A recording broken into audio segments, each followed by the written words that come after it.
What's up, real MVPs? Welcome into another edition of MVP Sports Live. Right here, you're either watching us on Twitch, you're watching us on YouTube. I am joined, Ricky Widmer if I haven't said that, but I am joined with my beautiful co-host. He's letting the main down today, Dave Oster. Dave, how you doing?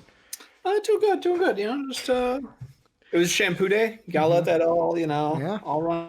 Otherwise, can't man bun it on a shampoo day. It gets, you gotta let it go go a little fuzzy. Yeah. Plus, the top of your head hurts. I found that out. I was not accustomed to that. When you have it pulled back in a tight bun, it pulls. All the hair, it pulls, and it's sore. Yeah. After wearing it in a bun for a whole day, it gets sore. And a couple years ago, I read an article that in some men, depending on who you are, the man bun may contribute to hair loss because of the tightness that you have on the hair. If that were true, then women would all be bald. No, I'm saying because women pull their hair back all the time. Yeah, but depending on who you are, it may. I don't think that has anything to do with it. Let's be honest. Again, women would be bald then. Hair loss is more prevalent in men though than it is in women. I'm just saying, in general, that's. Yeah. I thought the whole thing of the man bun was to help the people who are bald. No, the man bun is just for. No, it was to hide cool. it. No, the man bun was hiding people who had baldness. Oh. I just thought it was the new fashion of the week because people didn't like this. Well, that's what I'm saying. Yeah, they literally would grow out hair. People who had bald spots, they'd grow out their hair and then bun it because they were balding. I'm just telling you the scientific article I read 2 years ago. The scientific article. Yeah, because that's why I clicked on it, because it was actually don't ask me which. It was 2 or 3 years ago I read this shit. That I was like, huh. Good thing I don't have a man bun, because then I'll fucking go bald in the front. I'm already going bald. My dad still got hair, and he's in his 70s, so I'm pretty fucking good. Hey. I said, depending on who you are, Dave. Dave's getting real defensive over this hair loss. I'm literally Googling. Dave's getting real fucking defensive over here. But welcome into MVP Sports Live, where we talk about the best. It's like those old rumors where they're like, "Oh, did you know Mountain Dew causes sperm? Your sperm count to lower?" Yep. Yeah. And it's that's not even a thing. Yeah, but totally for years, that was always the rumor. It's that was before the internet, though, or when the internet's infant stages, where it was very do we trust everything we see on the internet? But Dave and I are going to talk about some sports today. Mad Rogue says, I'm pretty sure outside of stress, he's never going bald. That's good for you, because I'm going to be fucking bald in a couple years. Look at both my uncles. Look at my grandfather.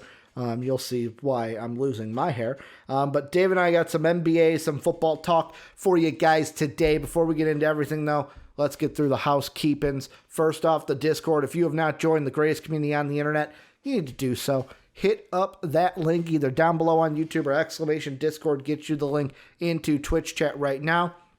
If you want to support us, patreon.com/MVPvids. That's how you go ahead and do that. Yet again, patreon.com/MVPvids can either be found down below or Patreon into Twitch chat to get that link. Also, thank you to Pat Hill and Philly Sean, our Patreon sponsors.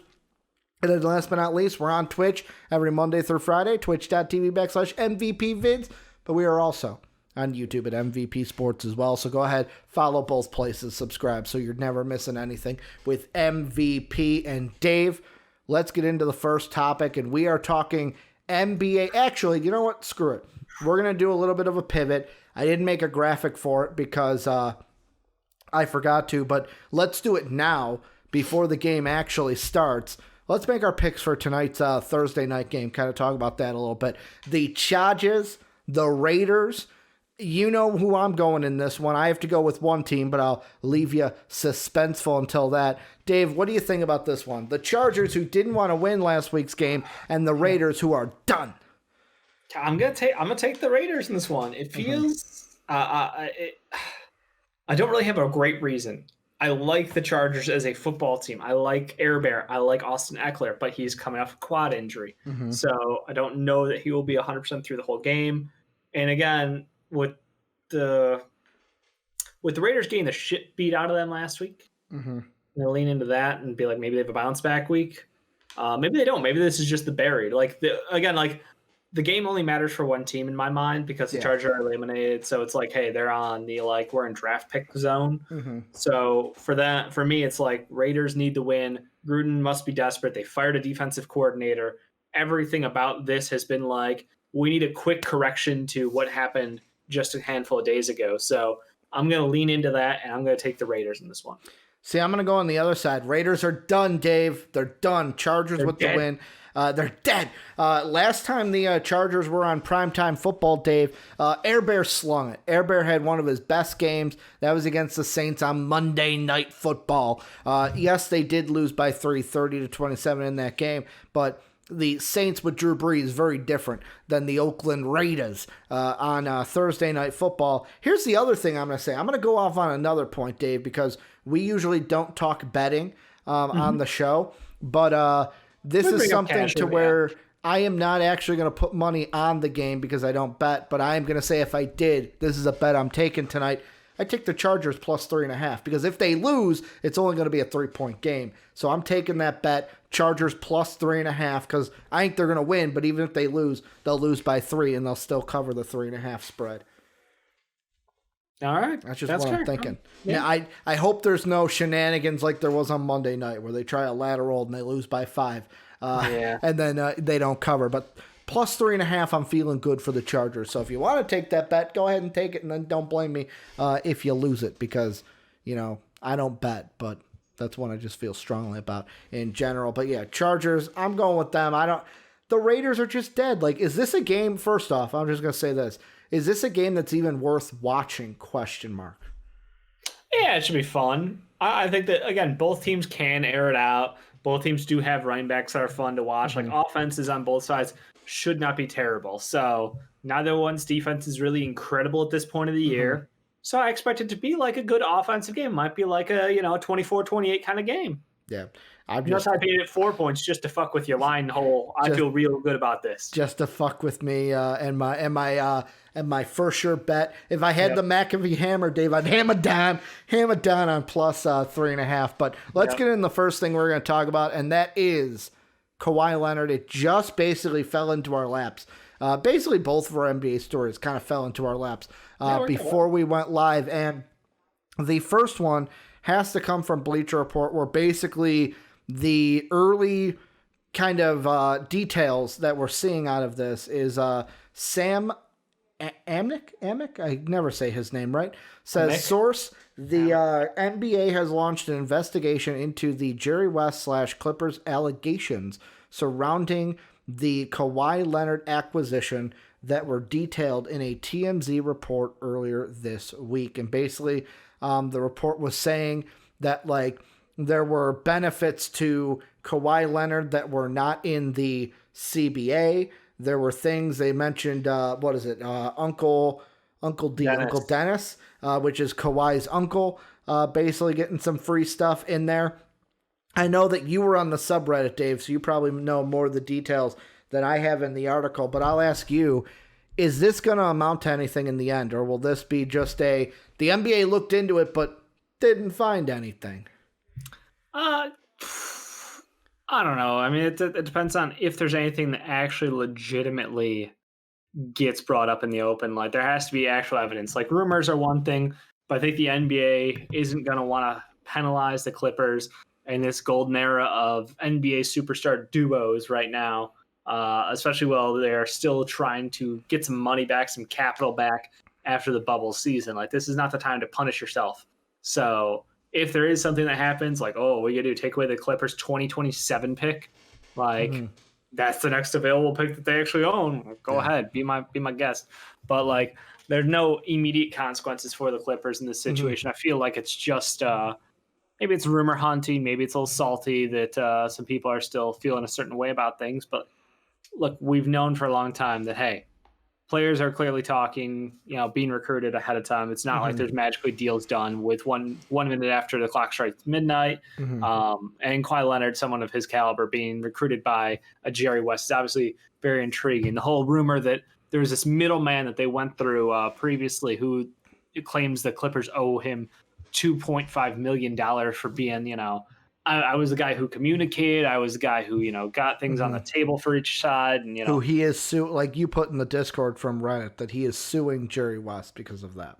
Supposedly suing the Clippers, yeah. Or Jerry, I don't know, one or the other. But yeah, like, again, it just feels like rumor mongering to a point, but at the same time, like, would I be surprised if any of these things happen? Like, if the stuff outside of the CBA that he asked for was actually given to him through back channels? No, because that's the cost of business these days. Like, that's where we're at realistically. Like, we all know that, certain deals were done where what was on paper isn't the only thing they're getting. Now, here's where I kind of sit with this, where it's like the things outside the CBA that were given to a player, that's the caveat that, like, I have a problem with, because, like, if I'm the NBA, you want your free agency to be, or at least seem to be, fair for everyone. That it's like, you know what, one team doesn't have an unfair advantage over the other. It's kind of like how why the one reason I hate, like, baseball off season is basically there's no hard cap. So it's like, hey, I can just offer you as much money. I can offer you more money than that guy and most likely get you, because I'm going to pay more for you than that guy would. In basketball, it's like because there is a CBA, because there is hey, these are the rules, I have a feeling that it's like anything outside of that is like, if you're going to give extra things, that's kind of being a little unfair. The thing that I don't think, and I think that this needs to be gone away altogether, is the tampering charges, or like hey, this person was talking with this guy, because the way I think is kind of the same way, like, that I've seen every time they talk about it on The Jump with Richard Jefferson, where he's blatant, like, yeah, it fucking happens. Yep. Like, it's going on. And for me, I just have the thought of, when it comes to tampering with the NBA, of like, wag the finger, we don't want that. Well, this is what you, like, I'm not saying this as like they shouldn't have done this, but it's like, this is what you get when the players have more power than the teams. Where, like, in the NFL, a player can't do the same things we see in NBA free agency, where it's basically the teams have more control than the players in football. If you were going to have it to where your players have more control, to be like, well, I can move wherever I want, go wherever I want, then this is kind of like you're going to get this bad with that good, because obviously players are going to talk to each other. Teams are going to try to do whatever they can to get a player to come to them. And I just feel like this tampering stuff should be gone away with, because it counteracts what the NBA has done to make it a players' league. Yeah, I don't know. It's just, there has to be some guidelines as far as, like, when you can start, when things actually can happen. But, like, because players can just talk to other players, like, kind of is just impossible to stop it from happening. As far as what you had mentioned about a level playing field for agency, like, offering things that aren't in the CBA, aren't defined within the CBA, is difficult, because it's like, look, if I want to go to if I'm a free agent and multiple teams want me, well, one's in LA and one's in, like, I'm gonna pick a city without a basketball Charlotte team. No, I'm gonna pick a city without a basketball team. Okay, like Knoxville, Louisville? Tennessee. Yep. Okay. Yeah. Which would I rather live at for several months a year? Los Angeles or Knoxville, Tennessee? Like, no offense to Knoxville, but you are clearly not the same level as an LA. I get the perks, I get the nightlife, I get the club scene, I get the everything, the paparazzi, the media, the deals, everything comes along with it. So, like, that is impossible to stop. You can't, like, Charlotte or any of these small Memphis, any Utah. of these small cities don't stand a chance when teams can offer you. Just being in this location means deals. And then, of course, you have the agents who is like, well, if you end up on the Clippers, I'm sure we could find some deals out there, better shoe deals, better these kind of deals that we can work with you on, as a brand for the Clippers and with you, or for the Lakers and you, kind of thing like that. So locations already kind of breaks that mold of a fair deal, because it's just not. You're not going to make the same money you do. And then taxes is another thing. Obviously, the taxes in Texas don't exist. Taxes in Florida don't exist. So you get more money by going to places like that. But, I mean, Dallas hasn't landed a fucking free agent in a decade. So it's very hard to say what teams really benefit the most from those kind of situations. I mean, but with Dallas, the thing that's interesting now is, yet again, if they had the room for this, but, like, they do. if they have the room for a free agent, it's like playing with Luka and Kristaps, that might change that. Like, that's the thing where it's like, now that's something to where it's like the Mavs have hit on a draft pick in Luka, trading up for him to get him. And then also trading for Kristaps to bring those two there. Yeah. Obviously, the draft is very hit or miss. Adding Josh Richardson via trade. I mean, it's just Tim Hardaway Jr. was part of the initial trade for KP as well. They built their team through trades because they are not a free agent destination. Yeah. You know? And trades and draft is what they have to do. But for these other teams where they are free agent destinations, they play by a different set of rules. And I think that's just like, that is what it is. You can't tell teams that they can't abuse the fact that, hey, I'm in Miami and living here is 10 times better than living in Milwaukee. Like, guess what? It's 80 year round here. We have beaches. We have, the ocean or the Gulf, depending on which side you want to go to. Like, you have all of these options that are just available, and the lifestyle is completely different than living in Milwaukee for 6 months of the winter. Like, it just is. It ain't fair, but that's what the NBA is. That's my point, is like, no matter what is outlined in the CBA, if they're going to offer deals on houses and relocation or whatever kind of deals available, I think maybe it should just, the CBA should be opened up a little bit.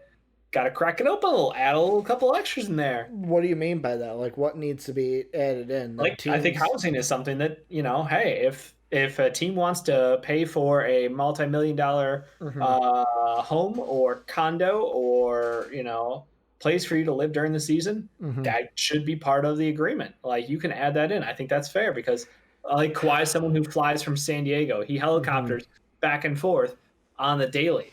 Like, I think if the Clippers were serious, like, maybe they paid for a house, maybe they offered something towards his transportation costs. Maybe that's part of his deal unofficially, where it's like, hey, we'll pay for the rides, Like, the whole thing where you bring up the, like, paying for somewhere to live.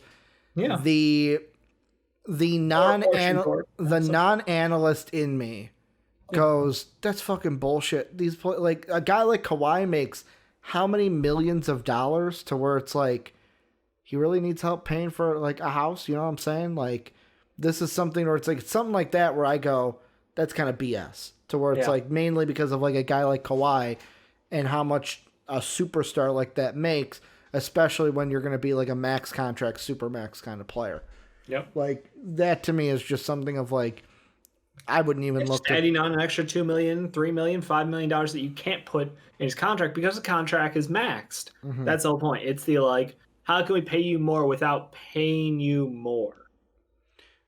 I don't know. Yet again, the non-analyst side of me also in that is do they need to be paid more? Because, like, we hear all the time, football, basketball, you're being paid to play a kid's game, and should be lucky to just have the benefit of that. But that's even a different side of the story. The problem is as long as money's being made out of it, they deserve a fair cut. If teams weren't making billions of dollars and media companies making billions of dollars, then the players wouldn't be making hundreds of millions of dollars. Yeah, but the problem is with the NBA, like, you even bring up the shoe deal thing, and you go like, oh, we can work this out for you and the Clippers. I feel like now it's the player is the bigger brand than the team. Oh, 100%. Like, I think of any shoe deal, fucking the Rush shoe, the Steph shoe, the LeBron shoe, the KD shoe. Like, I don't even think about the team they were on at the time. I think of that player in the shoe, to where it's like, the color scheme. Like, Dame's shoes are always.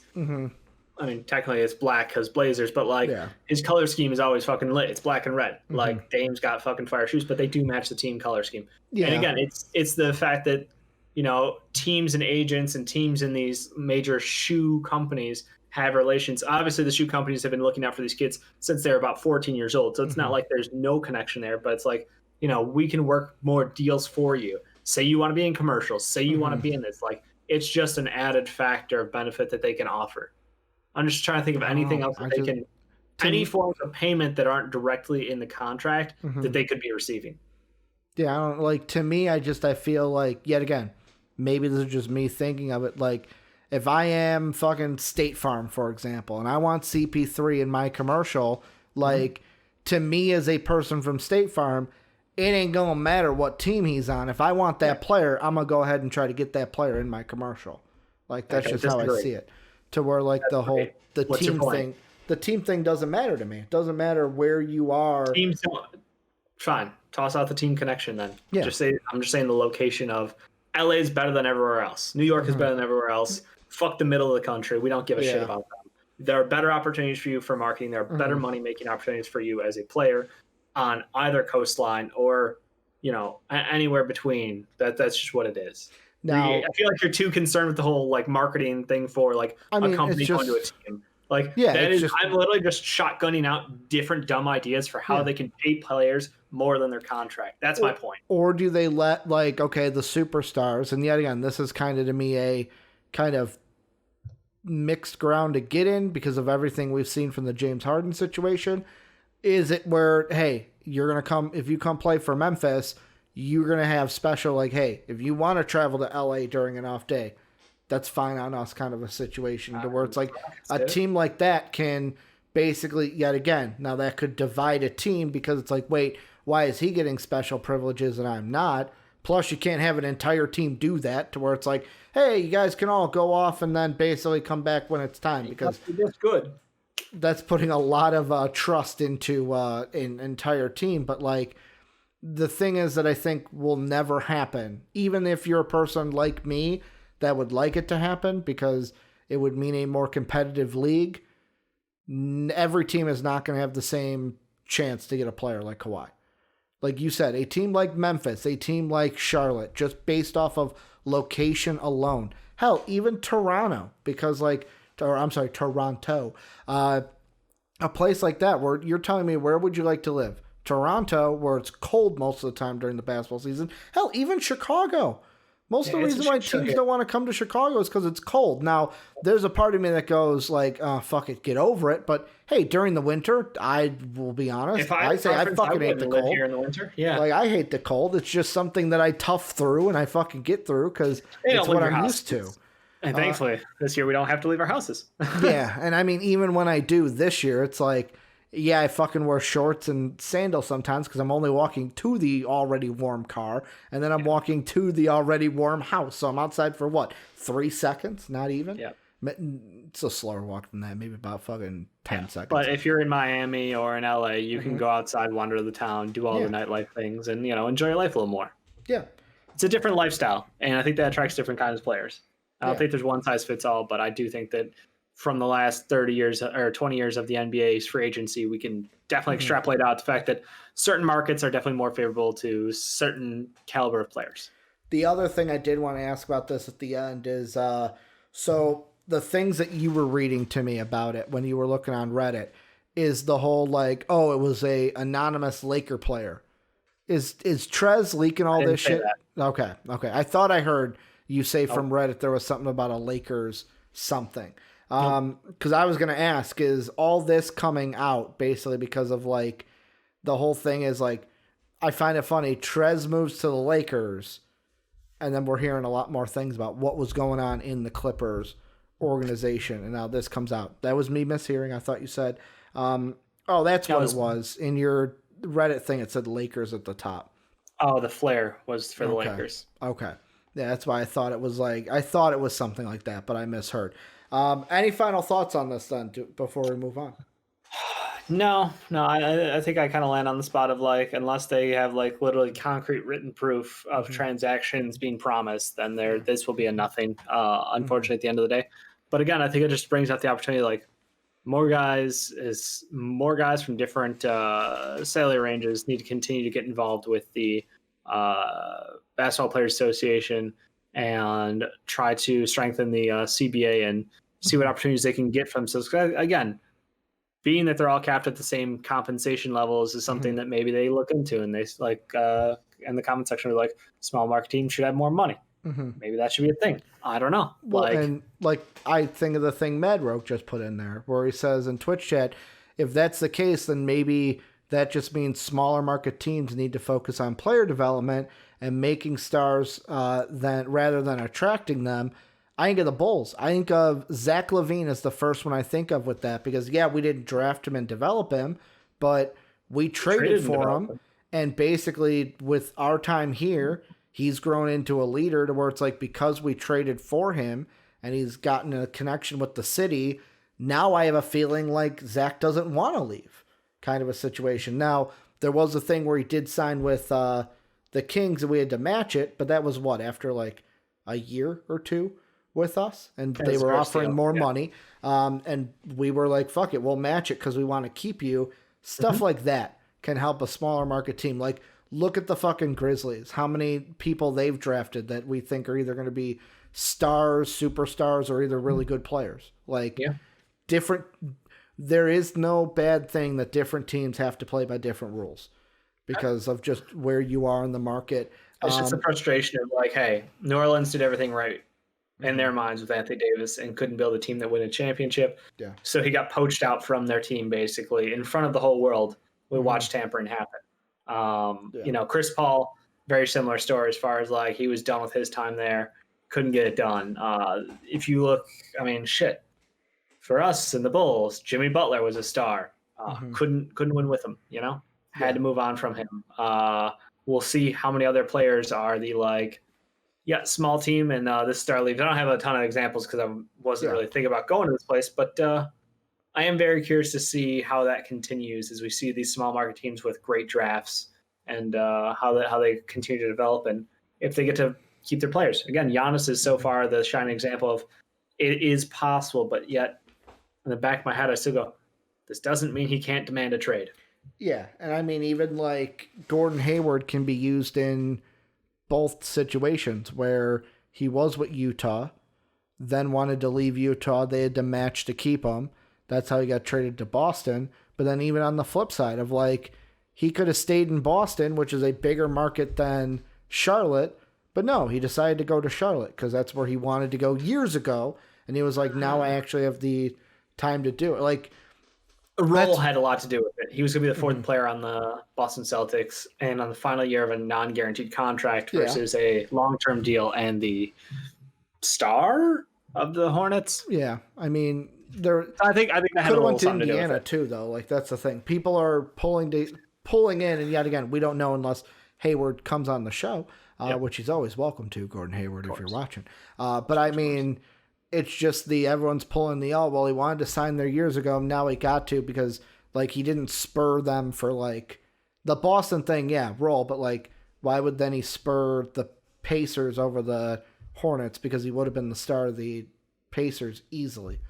Not even because of how good he is, but because he's a fucking star in Indiana. Maybe.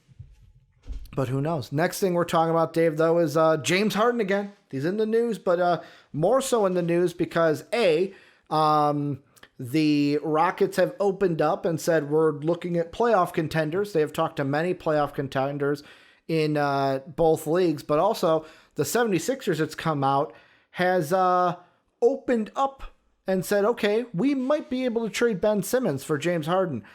Jake in the MVP Discord just dropped from The Hoop Central on Twitter.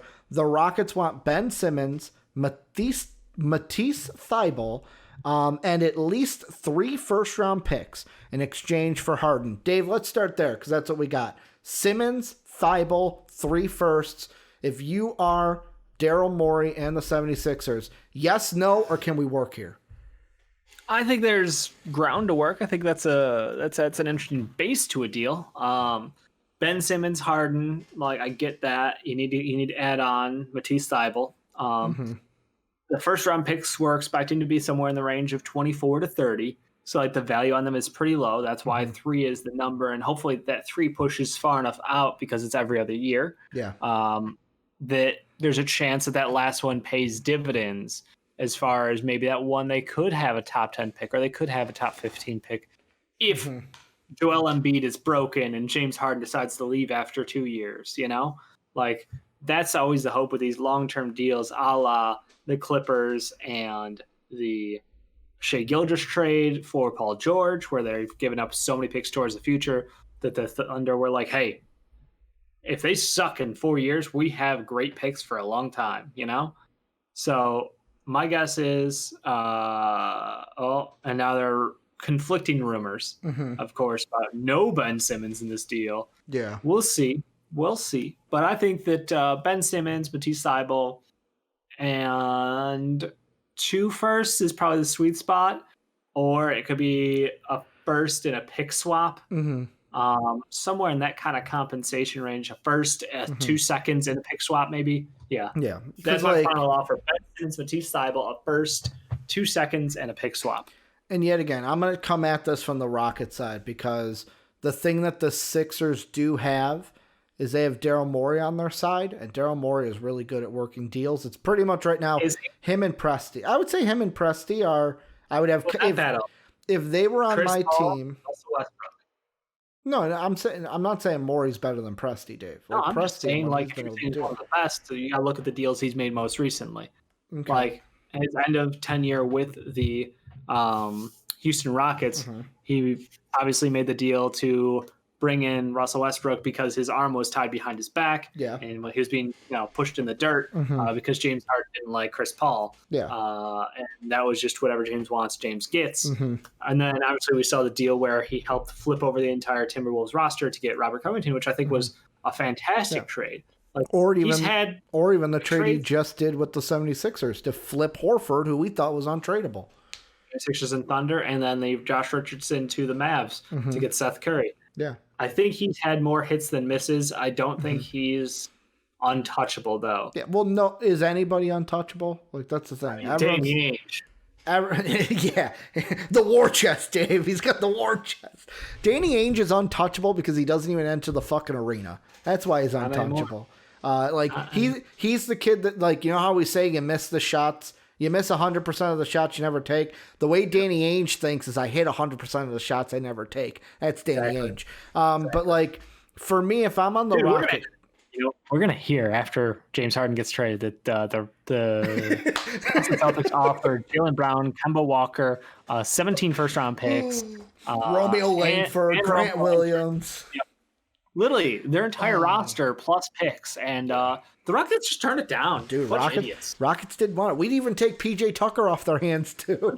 Idiots. But, like, for me, if I'm the Rockets, and yet again, if you're the 76ers, I'm going to ask this out there, see if you take this. Where, let's say Ben Simmons and the picks are basically, like, that is the line in the sand. You're getting James Harden. I want Simmons. I want picks. Would you be okay, like Jake the Sixer fan says, get it down to 1 first and I'm in? If the Rockets really want 3, would you be fine if they said, okay, the first pick in this deal, we just get your pick straight out. The next one is let's say the next time we do a more favorable, so a pick swap basically for the next 2, where it's basically the other 2, we just get to pick swap with you in case you are above us. We get the higher pick in the deal, basically, between the two of us.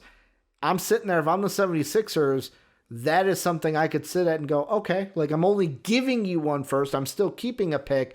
It's just I'm getting James Harden. So by the time those picks come around, I am planning to be lower than you anyways, kind of a situation. Like, if they did that, should that sway it to where Daryl Morey and the Sixers say, okay, let's go? Maybe. That would, maybe. I don't know. That might be on something. Mm-hmm. It's so hard because I don't know what the fuck, like, what is this magical perfect package that the Rockets are looking for? Like, why do they think that, like, that one thing will put them over the edge? Like, it won't. Let's be honest, it won't. I think the only reason they want more picks is because of how many picks they've had to give up. Yeah, that's it. They're trying to recoup those picks, but at the same time, they're like, well, those picks don't do it justice just alone, because the picks you'd be getting from the 76ers would be, I don't want to say garbage picks, but you ain't getting lottery picks for James Harden.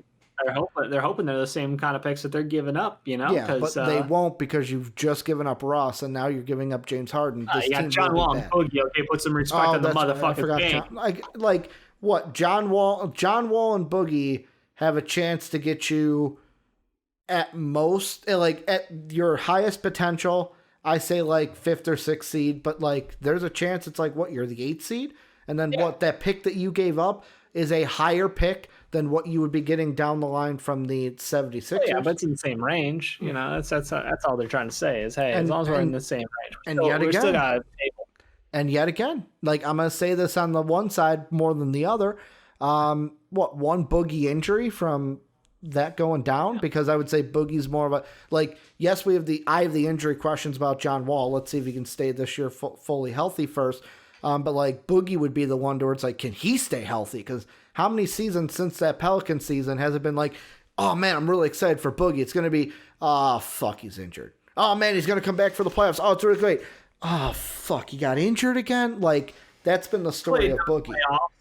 He played a little, but like we were really gearing up for him to come back and play like major minutes for the Warriors, and it was like, boom, another setback. That's what I'm saying. I don't think he had another setback. I think he played in the playoffs for them. Yeah, he did, but he had a minor one that pushed it a little bit, and then he played some minutes.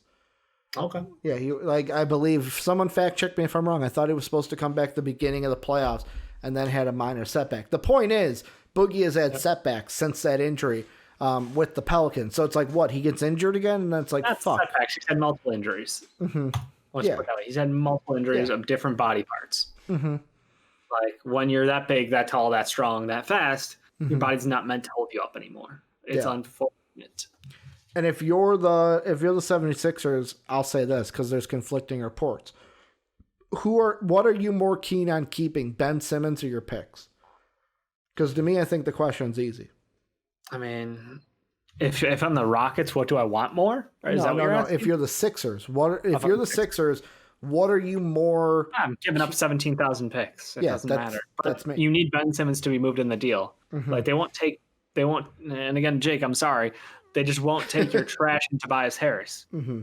They're not eating a Tobias Harris contract because you feel bad. Mm-hmm. So, yeah.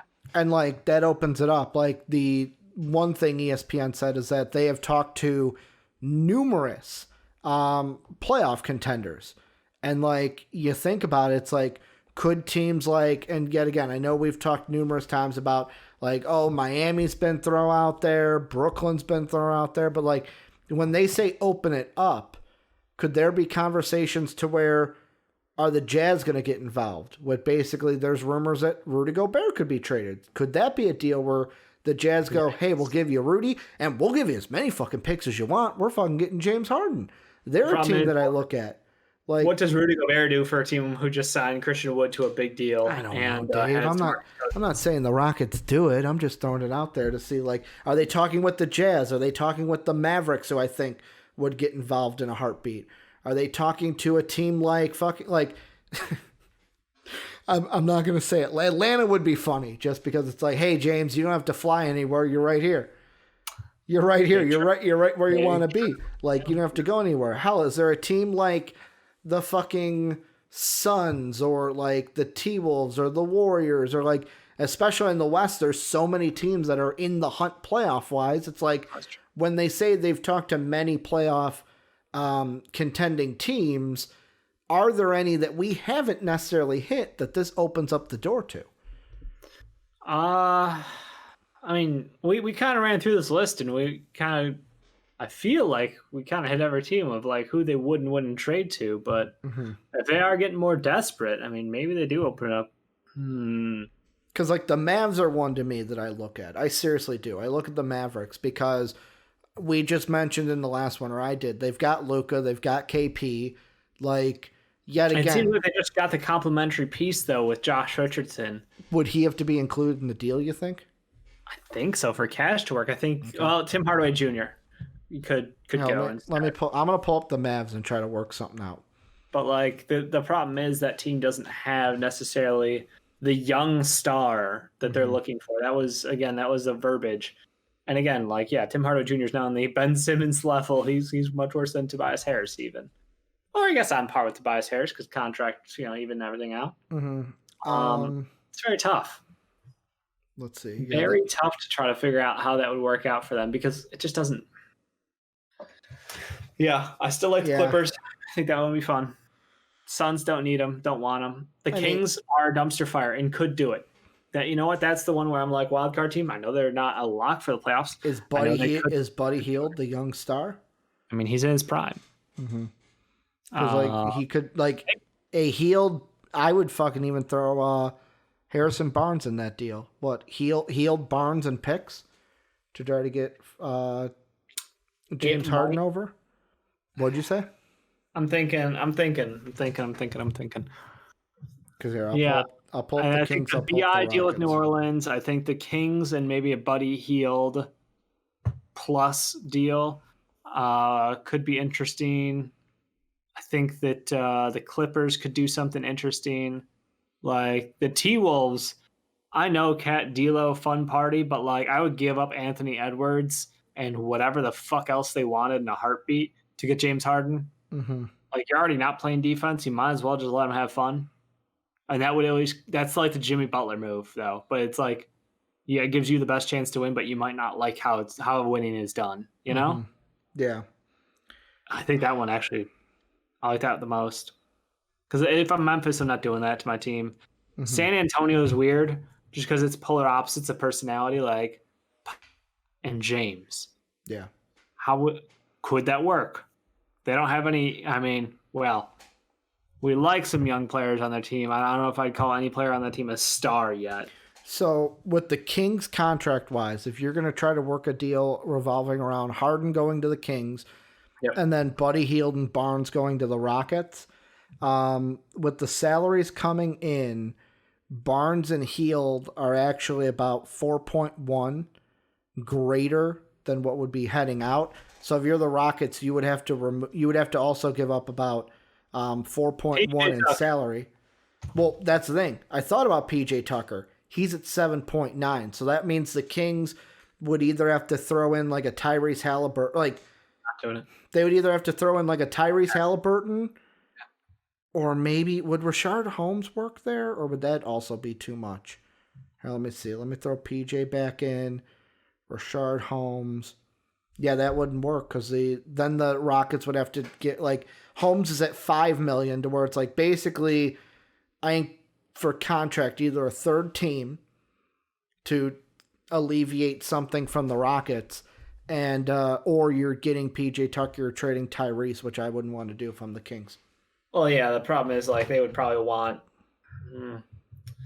Yeah, it's either Buddy Hield, Barnes, and you find some filler somewhere to come back, or it's a De'Aaron Fox or a Bagley, one of those two guys being involved instead. And like, if they're ready to give up on Bagley, that's fine. I think he can still get you buckets, but we haven't seen him be healthy, so who knows what his value is. They'd still have to go about 4 picks though. Like that's the problem with that deal. Like, we're talking about Ben Simmons and maybe like 2 first-rounders and then some, a swap or some seconds to mix it in.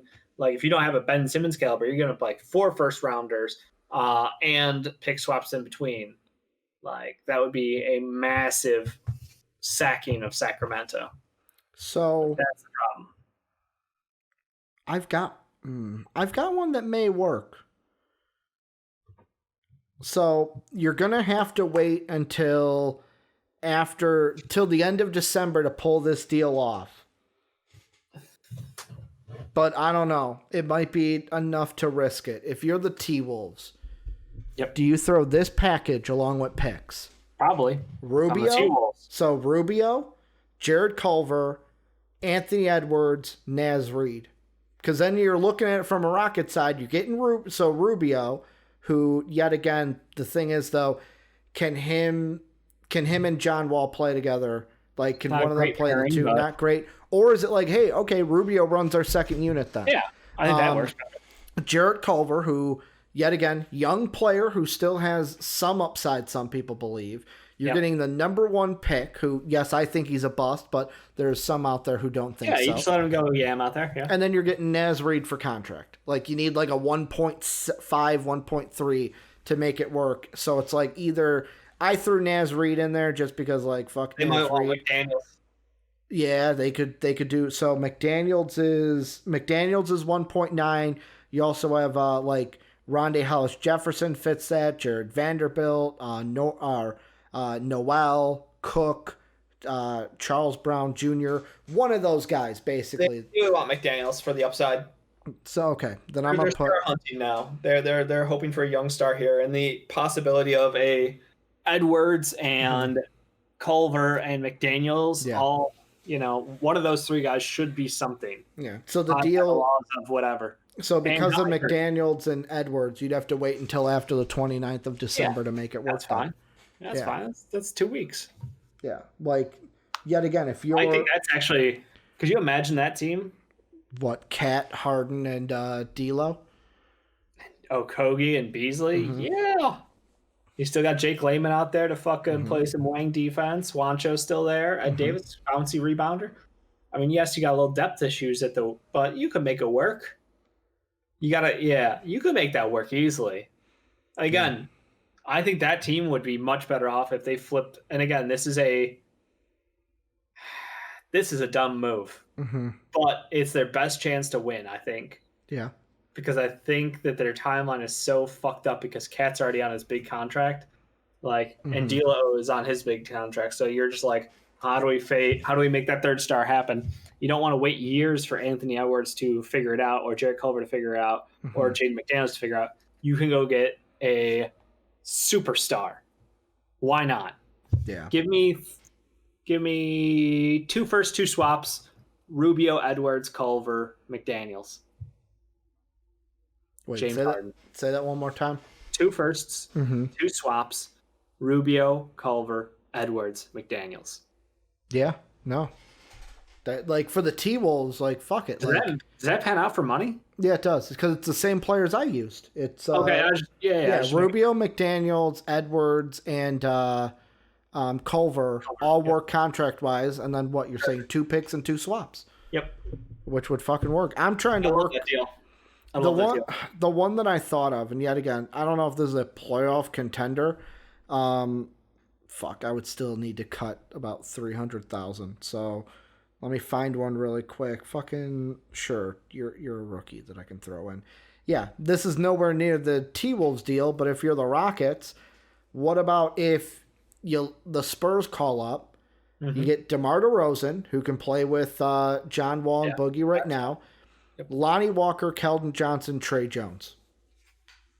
And then whatever picks the Spurs want to throw in there. Like, those are 3 guys where Keldon Johnson played well in the G League. Yeah. Lonnie Walker has played well, like, actually in the NBA, and Trey Jones is a rookie point guard who can play behind John Wall. And can maybe learn from John Wall, question mark? Yeah, I don't know that. But if you're the Spurs...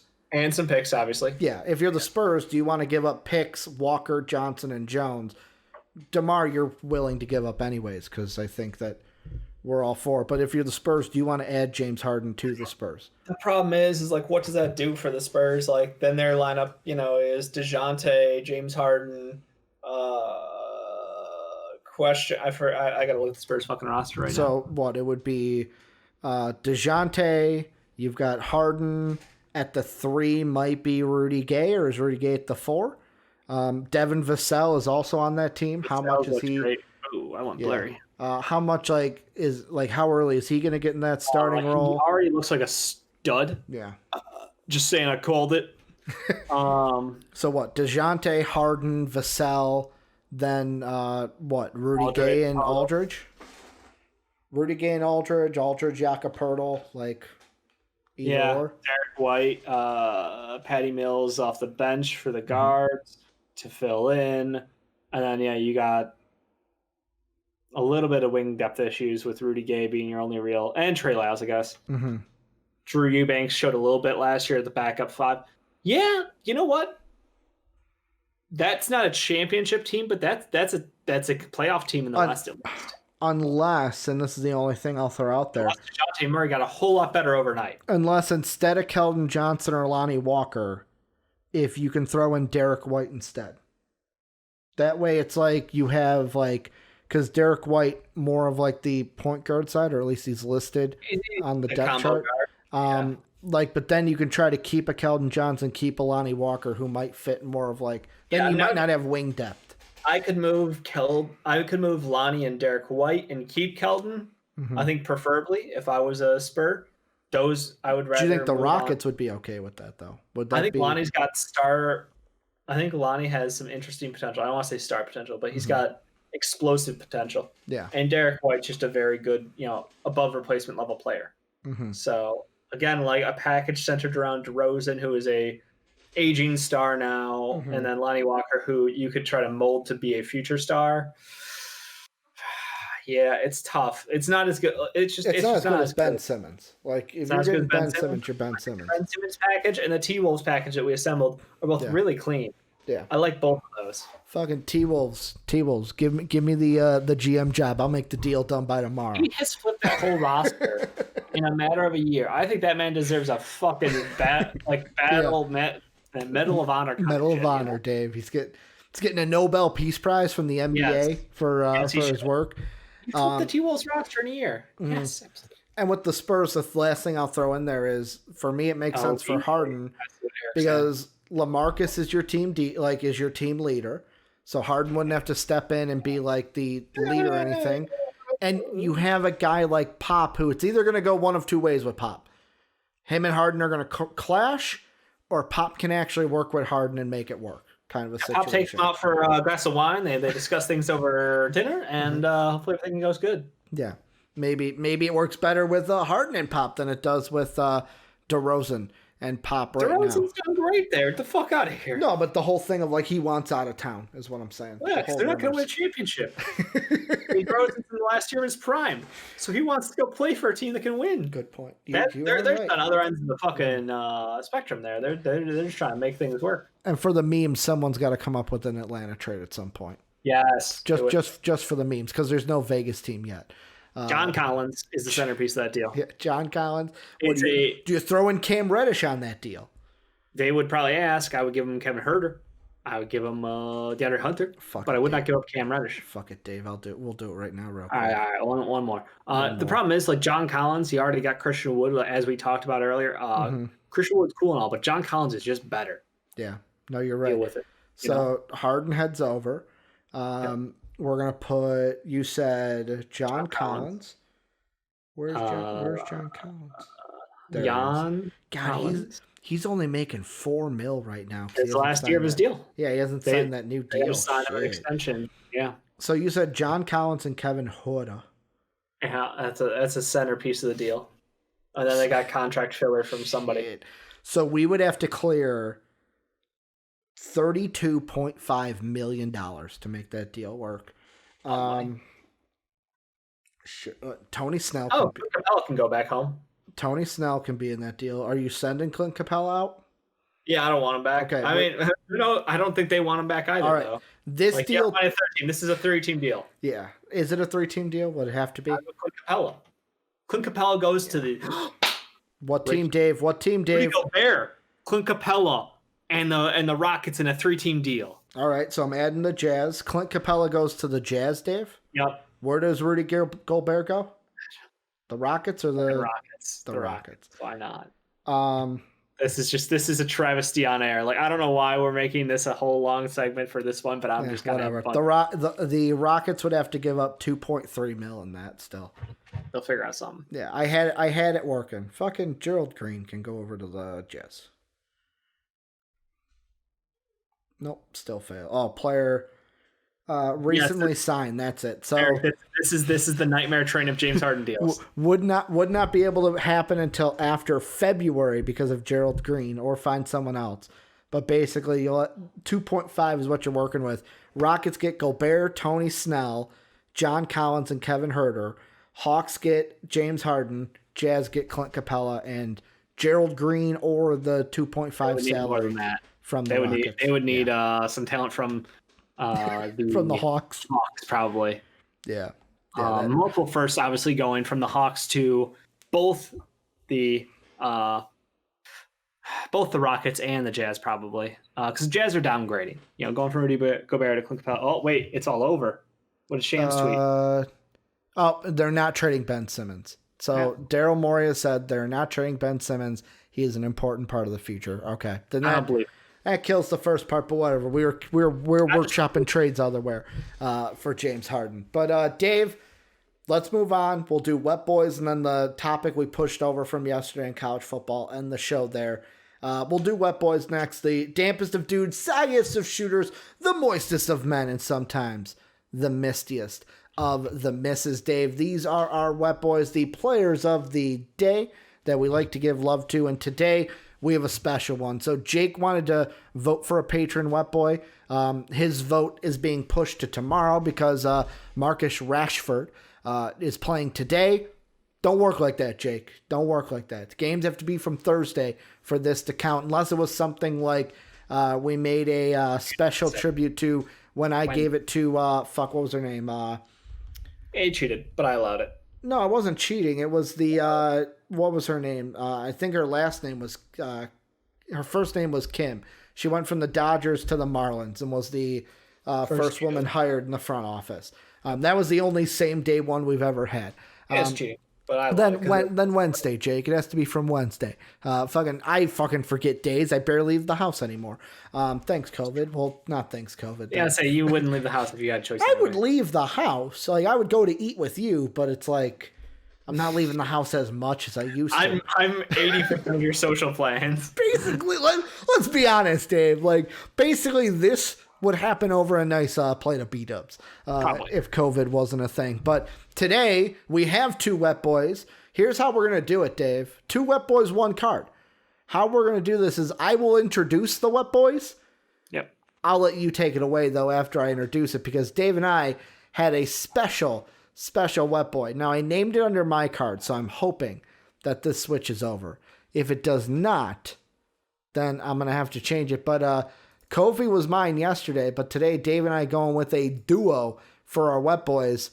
It's the sweet life of Zach and Cody, dog. Fucking Kobe White, or I said Cody. Sweet life of Zach and Kobe. Kobe White, Zach LaVine. They had a fucking game yesterday in a win over the OKC Thunder, Dave. Yeah, I know we beat the shit out of the worst team in the league, but it still feels good.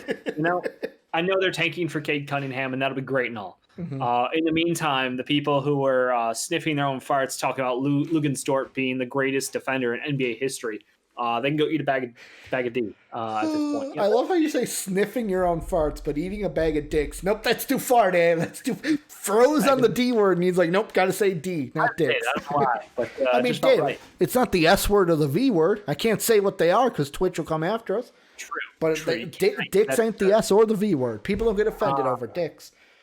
The point is, he couldn't defend anyone. He couldn't defend anyone. He couldn't hit a shot either, which was hilarious to watch. Yeah. I know he's a hot and cold shooter, but that's fine. But his defense had been highly overrated because he had one good series against James Harden. He slowed him down. And people who were all like, oh my God, he's better than Chris Dunn at defense. And I'm like, oh my God, you're blind.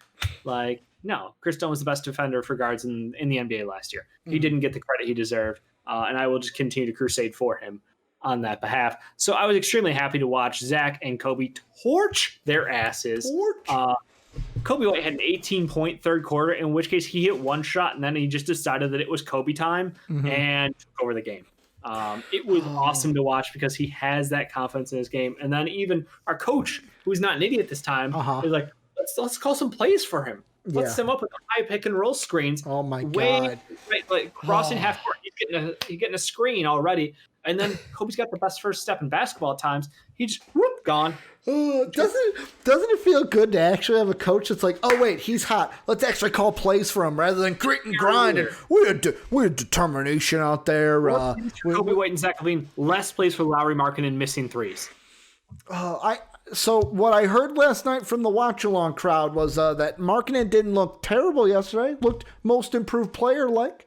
He tried to dunk on Pokusevski. He missed out on a highlight reel jam by like this much. Basically, he was doing like the straight down hammer, but you have to throw it because you're still 3 feet away from the net, and it just hit off the back of the iron and it right back out. I heard Gafford had some good jams too.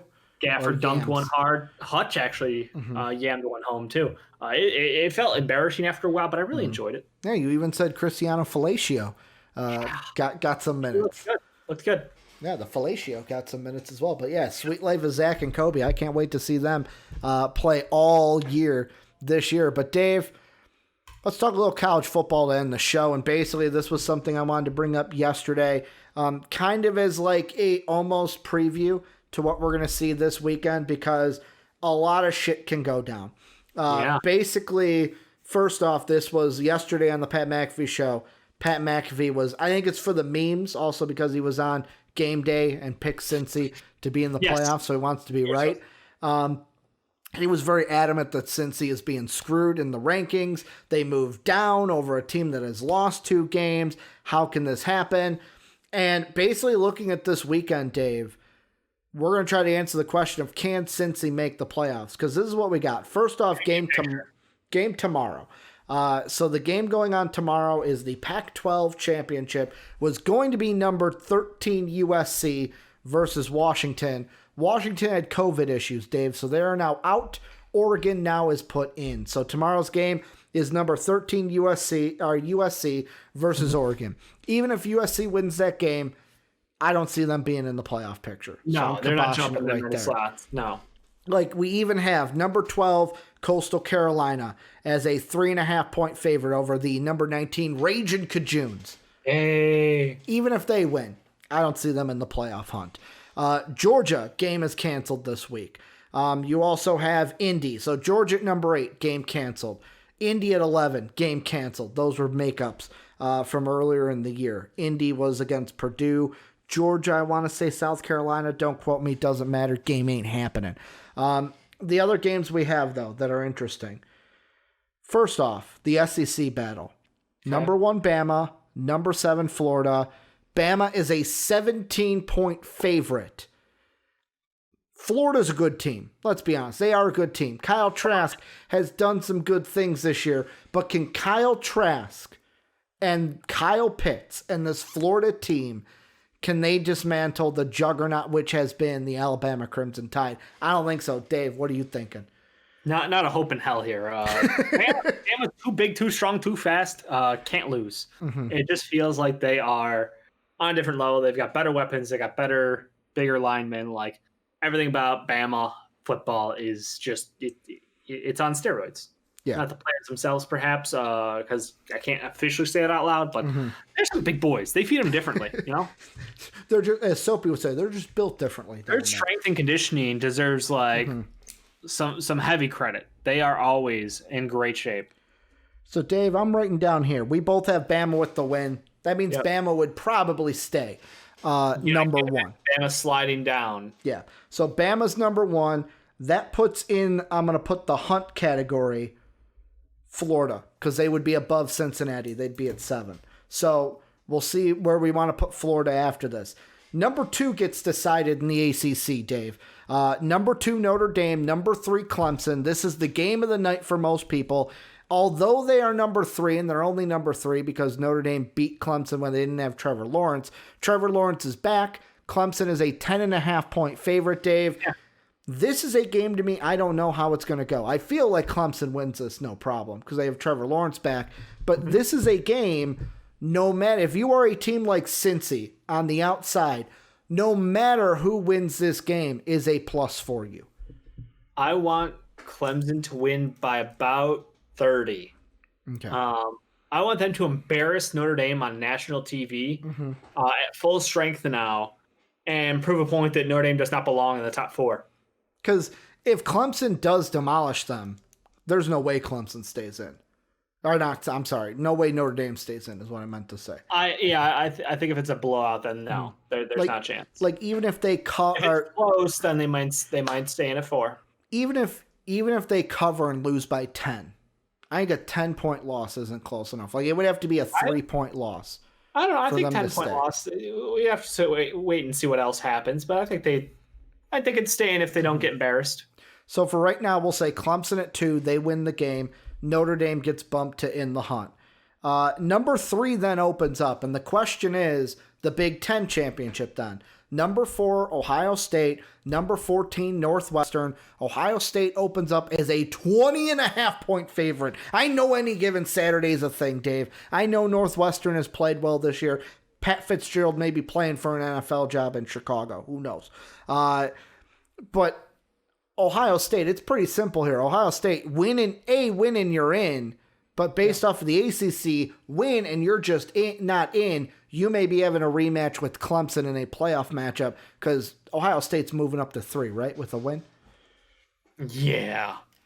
I mean, like, the only reason they're as low as they are is because they haven't had the games to show that they can demolish other teams. Like, they, in my mind, are right there with Clemson and Alabama as far as strength. Mm-hmm. The other games, and yet again, I got to open this up. I'm going to open it up real quick for records because I know Cincinnati is 8-0, but I don't know the other SEC and Big Ten opponents because of COVID, Texas A&M, who's at number 5, this is where it gets interesting. So okay. Texas A&M, they are 7-1. They have a loss. They are going to play Tennessee this weekend. They are a 2-score favorite, a 14-point favorite. I say Texas A&M wins. Now, for me, I'm putting them in the hunt for right now because this is going to be interesting. Then we have Iowa State, number 6, against Oklahoma, number 10. Oklahoma's a 5.5-point favorite. Just for the sake of argument, let's say Iowa State wins that game because that would put them in the hunt because they're like, hey, we also won our championship. Then Cincinnati, they're number 9. They're going to play Tulsa, who's 23. Cincinnati's a 14-point favorite. Let's say they win. So if what we say happens, Bama, Clemson, OSU, 1, 2, 3, that would mean the committee, and we're going to do this right now of who we would pick. You've got Notre Dame, who would be 10-1 on the season. They just lost to Clemson. Florida would be 8-3 at that point. You would have Texas A&M at 8-1. You would have Iowa State at 9-3, and then Cincinnati at 9-0. If you're the committee, here's the thing. Iowa State has the conference championship. Texas A&M is the highest in the ranking. They're at 5. They won their game. Would they just be bumped in? Would Iowa State get the win because, hey, we beat a better opponent than Texas A&M did? Would you throw Notre Dame in because it's like, oh, you only have one loss and your loss was to Clemson, who you beat earlier? Or put them in, then go ahead. Or is it Cincy, the only undefeated team in the bunch? We won all our games. We did what we were supposed to. Should Cincy get should they get the respect? Because odds are they will end up as the only undefeated team after Saturday vying for that number 4 spot. I'm going to lean with probably A&M or Notre Dame keeping it, assuming they don't get embarrassed. Okay. I like Texas A&M. That one makes a lot of sense to me. Like they're a good team. They got a really good defense. I got no real problems. They can get the job done on the offensive end. Good enough is my answer. But I don't think Cincinnati gets in. I feel like they're the Boise of old, outside looking in. Yeah, and I feel like Cincinnati fans, if you're watching this hoping for one of us to say, I say you should be in. 9-0, that should be enough to get the respect. But that's not the point. But that's not the point. Like, this is why the 4-team playoff doesn't work. Hell, if we even flip the Notre Dame game, say Notre Dame wins, they're at 2 because they're undefeated. Clemson, if they lose, that's even more interesting because then they would finish 9-2, both losses to Notre Dame. Are they a greater team to say, you lost to Notre Dame, we're going to keep Clemson in there? Like, if you're Cincy, are you hoping for Clemson to win because Notre Dame might be softer, even though they're 10-1? Or are you hoping for Clemson because it's like, really, you're going to have a 2-loss team in the playoff there? Yeah, I think that's probably the expectation. Like, if Cincy wants in, Tennessee needs to beat Texas A&M, so there's no question there. You just lost to Tennessee. Mm-hmm. Oklahoma has to beat ISU, which that's the more reasonable one that could happen, because then the choice is, okay, Cincy over Florida. Florida has 3 losses this year. I'm sorry. I'm not putting a 3-loss team in there. They're not getting it. Because if Texas A&M and ISU both lose, then the question becomes, A, does Cincy jump Georgia? Yes, because Georgia didn't play. Cincy did. That's why I would say they jump, because you've got nothing from... They're not penalized for not playing the game. Remember, Rick, that is the standard from the people who are making up the rules. But here's the thing. Like, Cincy plays, they win, they go to 9-0. Georgia's 7-2. Cincy should be above Georgia at least. So that's why I say they jump them this week. Okay. Florida falls because they lose. So that means Cincy's at 7. Iowa State, they would be at 3 losses. I'd bump Cincy above them. The only choice becomes a 2-loss Texas A&M team. How much do you weight the Tennessee loss? I would weight it more because it's an unranked team. And Tennessee's not good this year. Right. The only question is Notre Dame Clemson. Does it really matter who loses that game? Because they're gonna basically keep the top 4 the way it is if A&M and ISU lose. I think Cincy gets screwed in the end. This is why we go back to how we expanded the playoffs and when we talked about that. But it should be an interesting weekend, especially if a Northwestern, if throw some upsets Notre in there. Dame. As long as Notre Dame gets the shit kicked out of them, I don't care. Dave's like, whatever. I just want to see Notre Dame lose. Growing up in the Chicagoland area, there's a lot of Notre Dame fans. There's a lot of Irish around here. Southside Irish, baby. A lot of wannabe Irish out here. It gets a little obnoxious over the years. So, Dave, everyone's Irish on St. Paddy's Day. Very true. I'm Irish. I'm Irish 365 days of the year. I hated that as a non-Irish person. I hated that because it's like, no, the Irish get their day. Like, why should I have to steal it from you guys? You know what I'm saying? Yeah. As a Polish person, I get St. Joe's Day, St. Joseph's Day. You guys St. Patrick's Day. Like, it is what it is. But I see your points. Can't be stealing the holidays, but I was taking your point. Go on with your rant.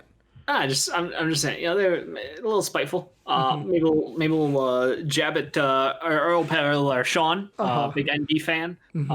His team loses their chance because they're getting blown out by a fully healthy Trevor Lawrence. I would love to see it. Also, Saint Oster, the patron saint of spite. Yes. We have said that numerous times. Spite and injuries. Spite and injuries when it comes to fantasy. Those are 2 things that St. Oster is very good at. But that's going to do it for us for today. We were going to talk about the Bills, but we'll talk about them tomorrow with Football Friday. That is going to do it for us. Thank you guys for staying tuned for everything that we've had to jabber about today. And NFL, or NBA, I should say. And college. Remember, join the Discord if you haven't already. Link down below, !Discord to Twitch chat, greatest community on the internet. If you want to support us, Patreon's the way to go. Patreon.com/MVPvids. Again, link down below, !Patreon into Twitch chat. We're on Twitch every Monday through Friday, twitch.tv/MVPvids. We are also on YouTube at MVP Sports. So go ahead, like, and follow us at both places. Thank you guys. And as always, have a good day, everybody.